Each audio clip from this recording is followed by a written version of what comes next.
This is Danny Flexon here for Seconds Out. Delighted to be joined by my good friend and top trainer, of course, at Matchroom Elite Gym, Tony Sims. Tony, how you doing? Yeah, I'm good, thanks, Dan. Glad to hear it. Secrets out at last. Cat's out the bag. We've known for a while it was probably going to happen, but Conor Benn and Chris Eubank Jr, sons of legends and wanting to become that in their own right, are now going to clash in October at the O2.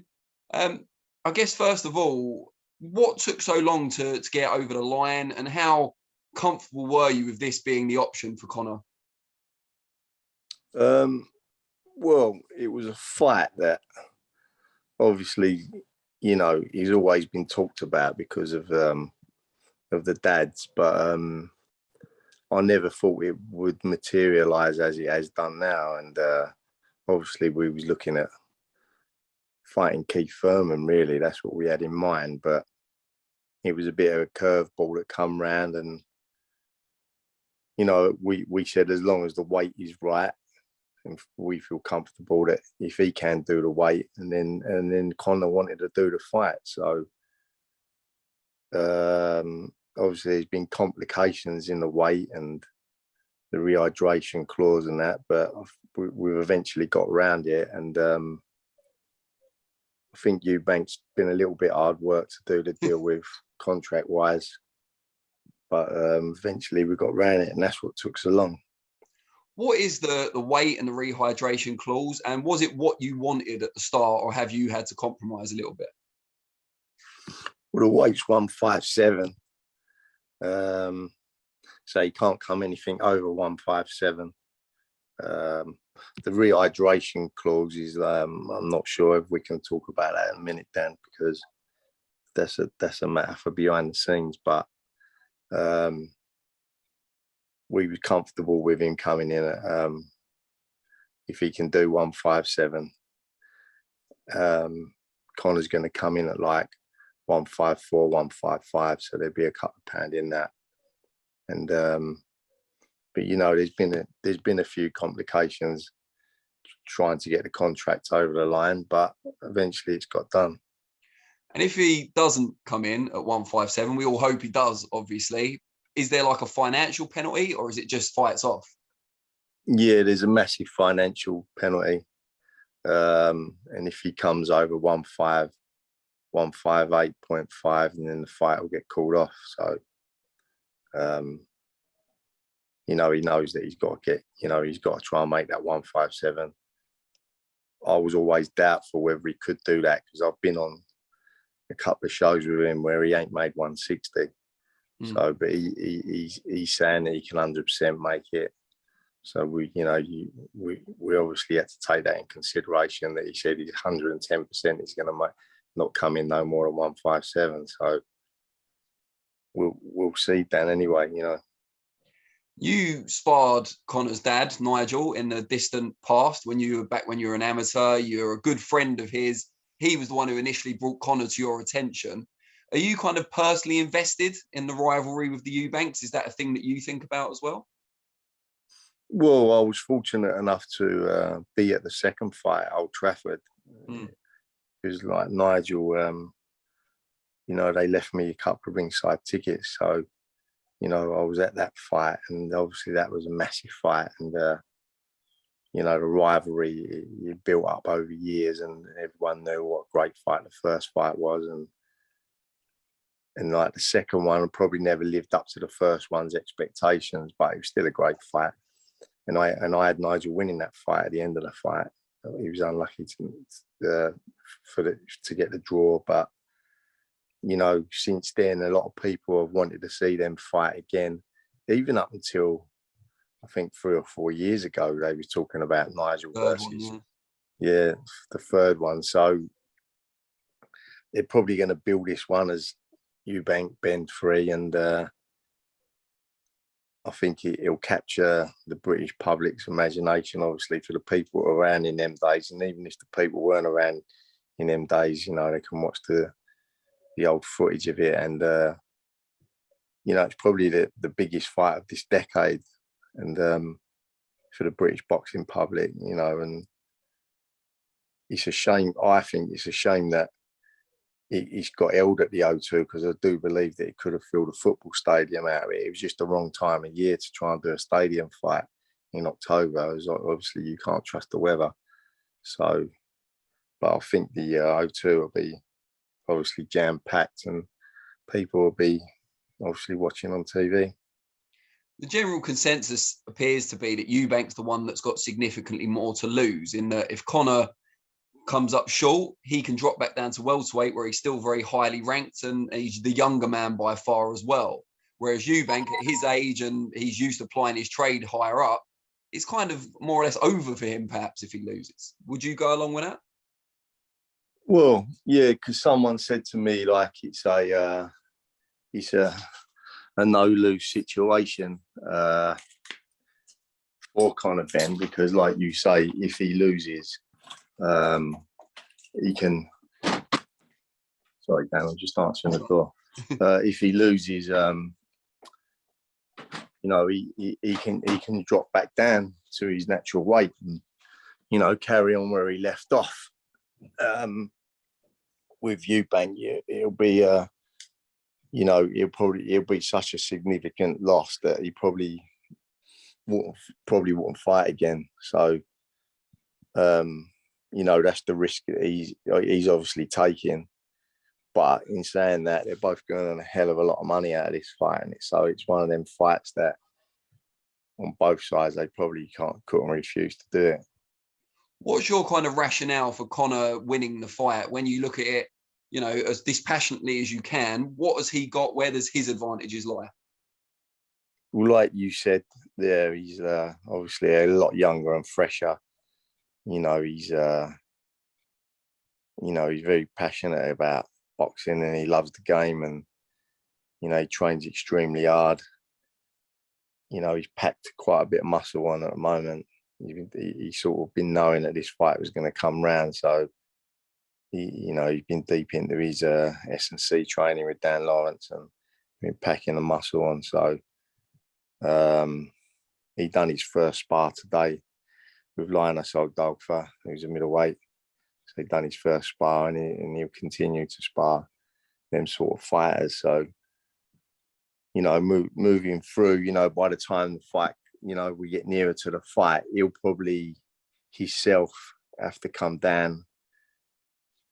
I would have thought about 14 pound in weight down to make the weight anyway. So, but I obviously want him to come in, with his speed and agility still there. So that's probably why I ain't going to bring him in at 157. I'm probably going to bring him at 155. Well, probably 155 he'll come in at. You're obviously a very modest man, we know that, but are you an advantage to him as well in that you've trained a number of world champions, you've been doing it for so long? Eubank Jr. has got Roy Jones Jr. in the corner, amazing fighter, once in a generation talent, but completely unproven so far as a trainer. Yeah, I mean, like Roy Jones is a legend. I've watched tons of footage of him. He's a great fighter, but not all great fighters make great trainers, And I think with training, it's a job that needs experience, and obviously, I think I'm in my 26th year as a coach. And there's things that you do wrong along the way, and you learn from them mistakes, and you correct them. And obviously, Roy Jones has been like one of the best fighters of his generation. But as you say, he's still a freshman as a coach. And there'll probably be mistakes that he makes along the way. And but listen, he's probably a good man to have around Chris Eubank. Eubank seems to listen to him, and I think that was always the problem before with the trainers he was working with, that he wasn't listening to them. So he seems to be the respect seems to be there with them both. He seems to be listening to him. So look, you got to expect the best Eubank on the night, and Conor Benn will be in the best condition probably he's ever got himself into. We've seen Conor, as you said just there, already packing on the muscle. Is there any chance that if all goes well in October, he could stay up at perhaps light middleweight or super welterweight, as we call it now? Maybe he might drop to light middleweight. Maybe might feel more comfortable, because like he's like a bit like John Ryder-esque. They're sort of short, squat fighters, you know, and they hold a lot of weight and power in the legs. So when we watched John Ryder fight Callum Smith, like John was like, you know, 5'9", and Callum was like 6'3". But it looks a bit ridiculous on the weigh-in. But like once you get in the ring, it don't matter really. Do you know what I mean? It's what you can do in the ring, and you know, they're that sort of fighter where they're a squat fighter, and you know, maybe Conor will just come down to light middleweight, stay there, or maybe he'll come back down to welterweight. We'll see. But all he's concentrating now on is this fight really with Eubank. And you just called it earlier the biggest fight of the decade in the UK. You've been in the game so long now. I keep saying that, probably making you feel even older than you are, so I apologise for that. But does it still mean something to you? Do you still get excited about events of this magnitude when you've got a direct involvement? Yeah, of course, Dan. You know, I wouldn't be doing it if I still didn't get excited about it. And I've said that all along. Like the day that I don't get excited about, you know, going to work every day or doing the corner or looking forward to like a fight, you know, the day that comes out of me will be the day that I'll turn it in, you know, and I still love it. I still love doing it now than I did like 26 years ago when I first started. And, you know, I still love waking up every morning. I do the running with the fighters. I still love going in the gym every day. You know, I still keep fit. So, you know, I'm enjoying it. And the good thing about it these days is the experience that comes with you know, with all the experience that I've had over the years, you know, that generates into what I'm doing. So, obviously with youth on your side as a young trainer, you obviously got a lot more energy. So I have to conserve my energy these days. But you can't buy experience and what's in your mind. And you know, and that lucky enough is what I've got. And you know, and I can bring that to into the gym, into training camps, and I can bring it into obviously into the ring on fight night. And you know, and answering your question, yeah, of course, I'm massively looking forward to the fight and the occasion, and I believe it is the fight of the decade. Helping a Benn to beat a Eubank, which hasn't happened before, of course, as unlucky as Nigel was in the second fight. Where will that compare to leading some of your fighters to world titles? You know, everyone's different. I've had every human being is different. Every boxer's different, you know. And I remember going back a few years. I remember Darren. This all happened in the same month, actually. Darren Barker won the European title. Lee Purdy won the British title, and Danny Cadman won the Southern Area title.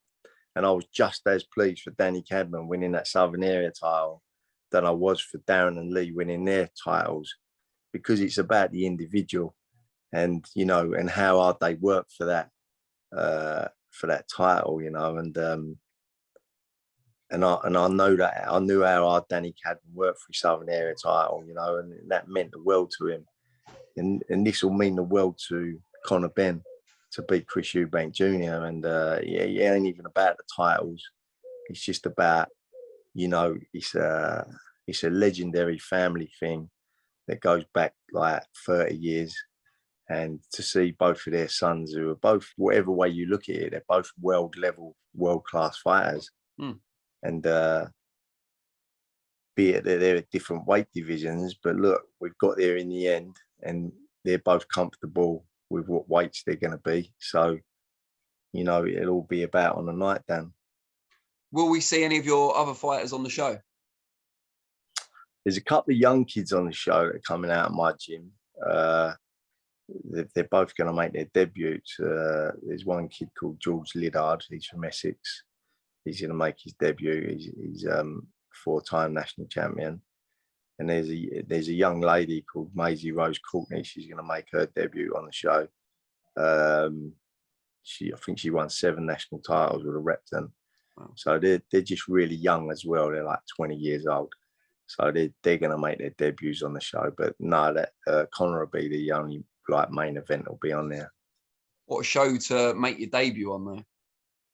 I know, exactly. You know, and they've been in the gym for quite a long time into young kids and sparring and working away. So, you know, it'd be a great occasion for them. They'd probably be like first on or whatever. But, you know, like you say, it'd be a great occasion for them to make their debuts and something that they'll remember for the rest of their life. Great stuff. Mate, really appreciate your time as always. I will try and get up the gym at some point between now and October. It's quite a while to go, so I'm sure I'll make it as long as I'm still welcome in the new premises. I haven't been there since you moved.